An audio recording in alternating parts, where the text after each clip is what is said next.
Respected teachers and respected viewers, my dear friends, welcome back, and my dear students also.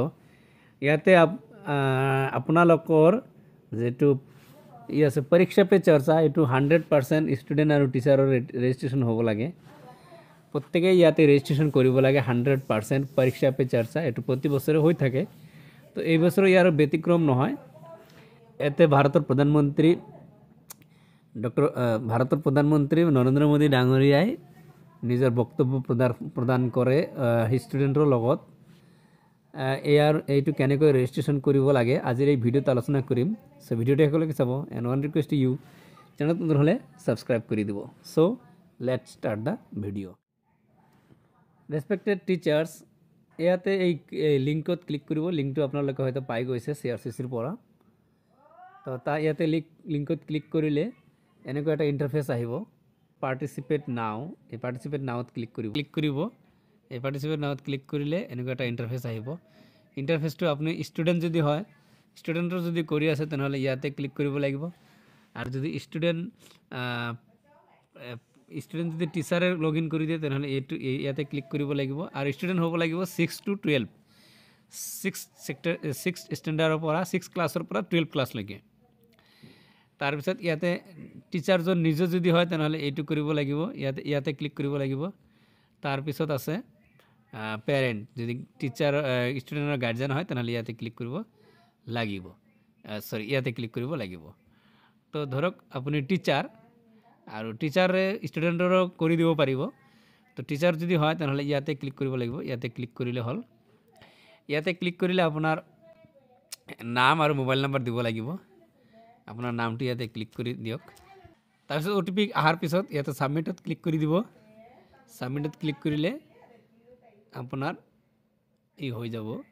পাৰ্টিসিপেট at teachers, teacher ডিটেইলছটো এতিয়া দিব লাগিব।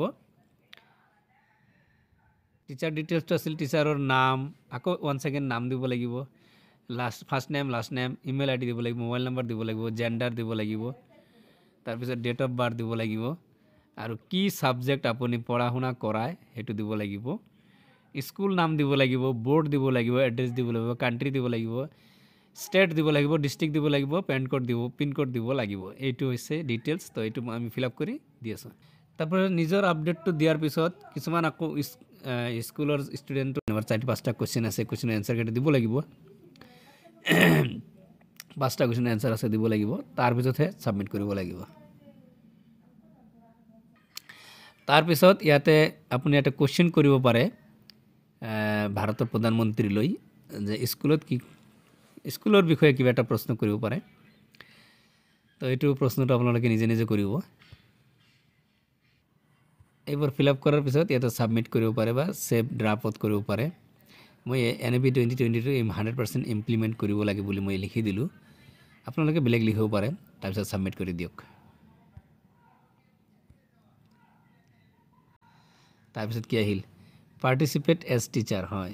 তাৰপিছত লিখা আহিল ইয়াত চাওক, you have successfully submitted your participation in Pariksha Pe Charcha 2025। The certificate will be available from 1st February 2025। ইয়াতে আকৌ 1st ফেব্ৰুৱাৰীত আমি সাৰ্টিফিকেট পাম। তো এনেকৈ টিচাৰ সকলেও আৰু ষ্টুডেন্ট সকলেও আপোনালোকে ৰেজিষ্ট্ৰেচন কৰিব পাৰিব। ষ্টুডেন্টৰ হৈ আপুনিও ৰেজিষ্ট্ৰেচন কৰিব পাৰিব। তো এইটো আছিল আজিৰ ভিডিঅ' শেষ কৰিলোঁ। ভিডিঅ'টো ভাল লাগিলে লাইক আৰু শ্বেয়াৰ কৰি দিব, আৰু আপোনালোকে নিজৰ কামটো কৰি থাকক। সো থ্যাংক ইউ সো মাচ।